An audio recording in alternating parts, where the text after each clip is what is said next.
What's going on, folks? Ted from Nerd Immersion here, and we have an update from the D&D team as to the status of everything that's kind of happened post Content Creator Summit D&D Direct. And I really wanted to show you, one, where to find it, because I don't feel like it's advertised very easily. Now, they may have tweeted about it, but this is one of the things that myself and several others brought up to the D&D Beyond team, especially because, if you don't know, D&D Beyond is going to become the only place you're going to basically get your news from Wizards of the Coast. They're going to deprecate their old Wizards or D&D.wizards.com website and just use D&D Beyond as the place where they're going to get announcements. So whether it's something like a new book or something like any of the stuff we had during the whole OGL situation, that's all going to come to us from D&D Beyond. But myself and several others brought up, they're like, did you guys see our community update where we said XYZ? And pretty much the room was a unanimous no, we didn't know there was one.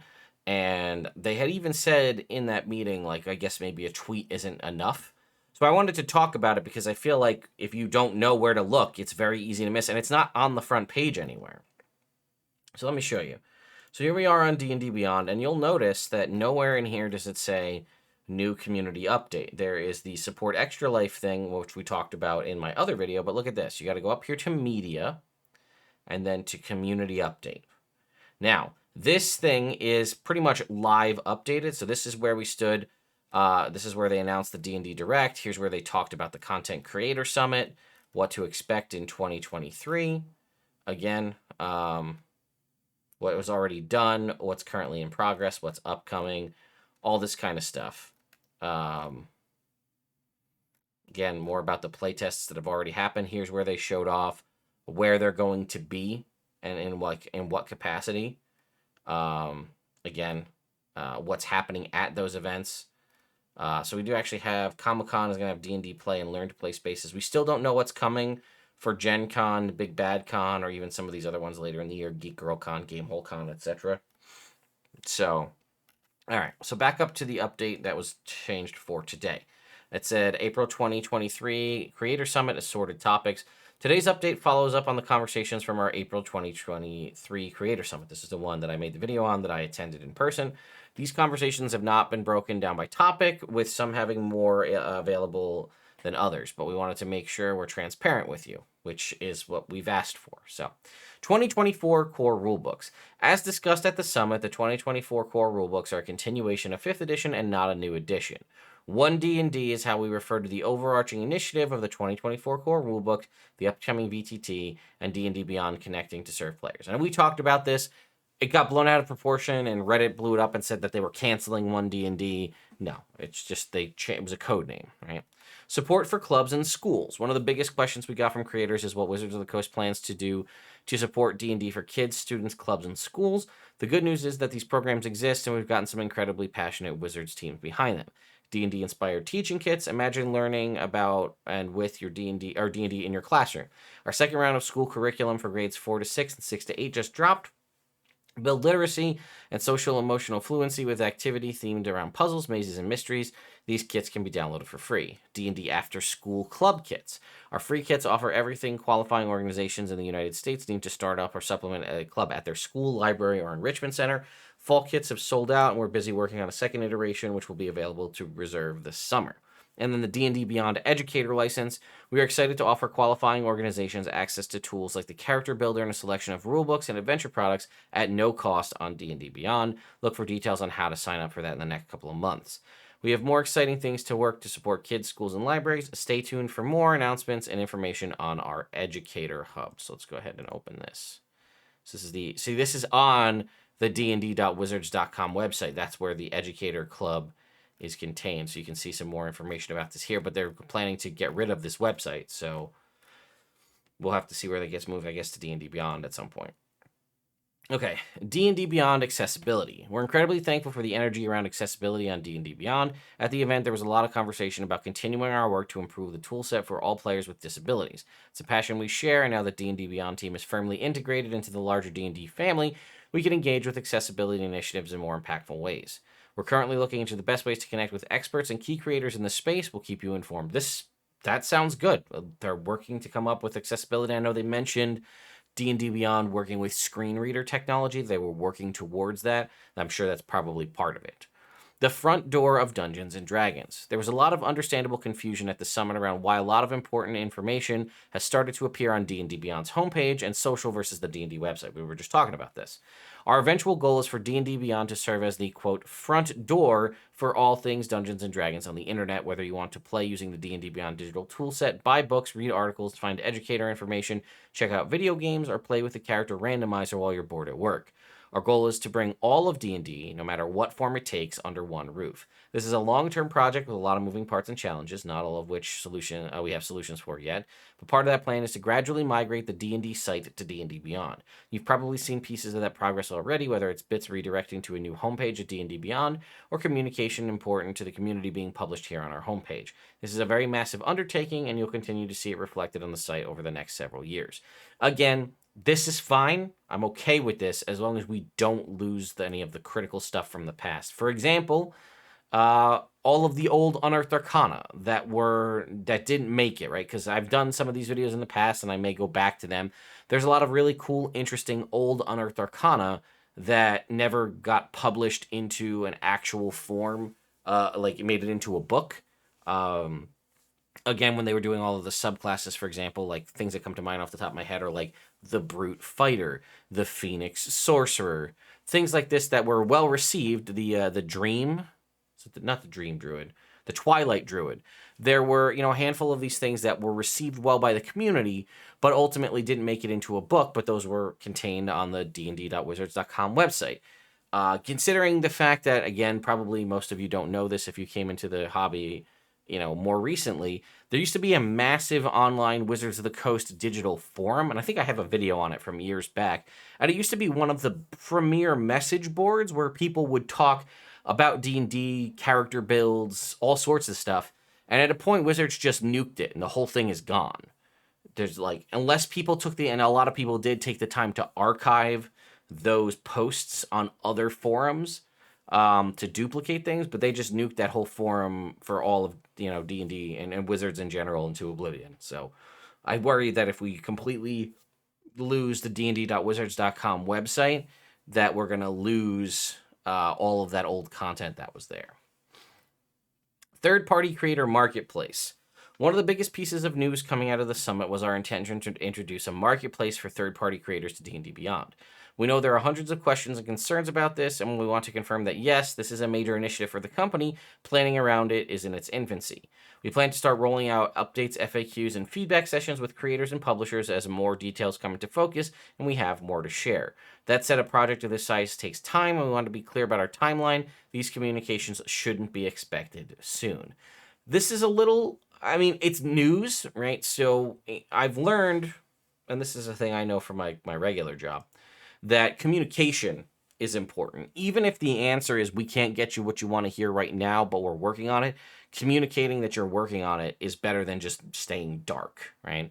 We saw what happens when you have a week plus of darkness during the OGL situation. Everything just devolves into chaos. So communication some communication, even if it's not what you want to hear, is better than no communication at all.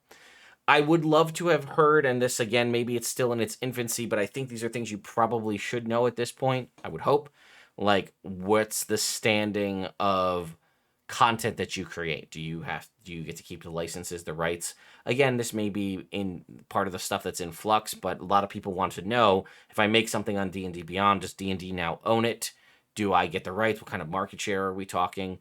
So again, that's the stuff I'm very interested in, because if they're trying to, again, continue to push D&D Beyond to be the sole source of everything, the one roof that houses all things D&D, and people want to create content, which it does also, the way I hear that, to me sounds like what up with the DMs Guild, because it sounds like they want everybody on D&D Beyond. And again, it makes sense it being the digital tool set and everything, but I'm curious, one, what happens to the DMs Guild? But again, the stuff you create there, you don't own it anymore. It's now up for grabs for Wizards to use it as they will. And you lose a lot of the profits directly to WotC for posting it there.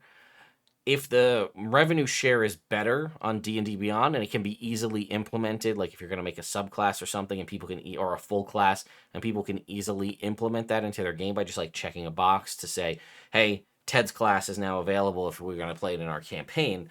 That adds infinitely more functionality to it, and if the market share is as good or better, people are likely going to want to do D&D Beyond over something like the DM's Guild. But anyway, I guess we'll have to see more communications at some point, but this sounds like we're not going to hear anything anytime soon. Maybe if they do another content creator summit, we'll get more information from there. Who knows?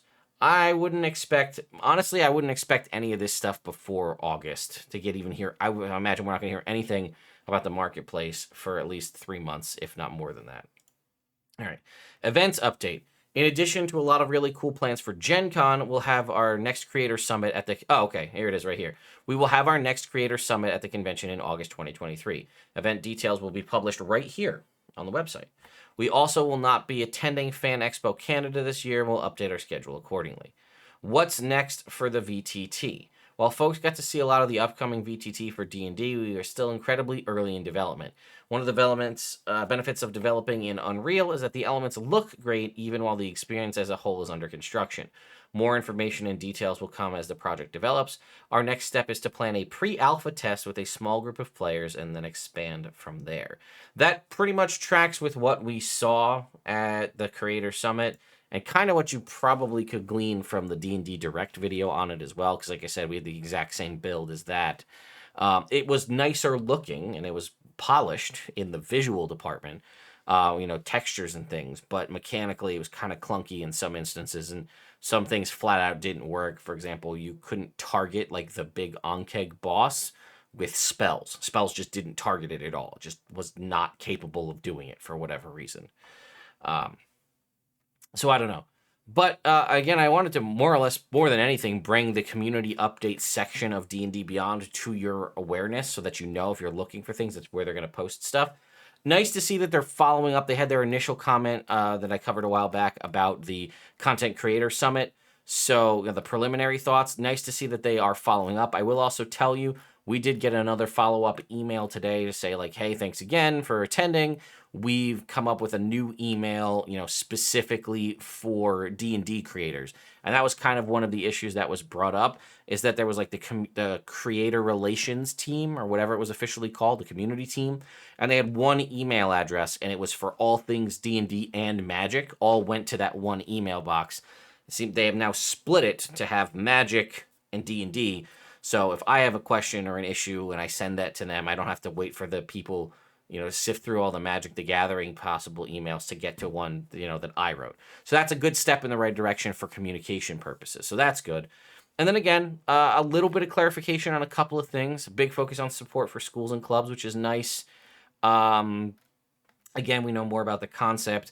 I wish we had more on the third-party creator marketplace. Like I said, that is a big bogey floating out there that everybody wants to know what the deal is with it, because that could be huge for a lot of people, especially if you're already a content creator and you're looking to possibly update things. I also wonder about the potential, like if you uploaded it to the DM's Guild, could you also upload it to D&D Beyond? Or because of the contract you entered in on the DM's Guild, does that make you not capable of doing it on D&D Beyond? Like, does that not cross? There's a lot of questions, and we definitely need an FAQ or a flat-out interview to talk to people. Now, they did say in there they plan to roll out updates, FAQs, and feedback sessions with creators and publishers as they have more to share. Again, I can't say that I will be one of the people asked as a creator to talk and bring in for one of those feedback sessions, but if I am, I will gladly be bringing all of this up, because this is the stuff that I really am curious about, and I'm sure many other creators, as well as you out on the internet, are curious about as well. We also flat out know that the next Creator Summit will be at GenCon. No preludes to whether or not the same people who were invited to the previous one will be invited to this one. I do think it would help if a large portion of those folks were there, so that you can see kind of what market improvements they've made from the April update to August, right? So we're talking about a 4-month gap. Show us, put your money where your mouth is, kind of a thing. I mean, I'm already going to be at GenCon, so if I'm able to attend and I'm able to talk about the things that they showcase there, be on the lookout for update videos coming out while I'm at GenCon. So anyway, let me know what your thoughts are on this. One of the things before the whole OGL fiasco, one of the biggest things, and I mean even more so after the fact, that we've been asking for is transparency. And I feel like they're trying their best to give us more information more frequently. And you know what? If you are going to be using something like D&D Beyond, something where you do seem to be able to post pretty regularly on to give us this information, this is good. This means we can have a more direct source and flow of information from Wizards of the Coast to let us know kind of what's going on. And that is definitely a good thing. So, again, let me know your thoughts and opinions on this in the comments down below. If I hear anything else, I will definitely let you know. In the meantime, content will continue as normal. So, thank you all so much for watching, and I'll see you next time.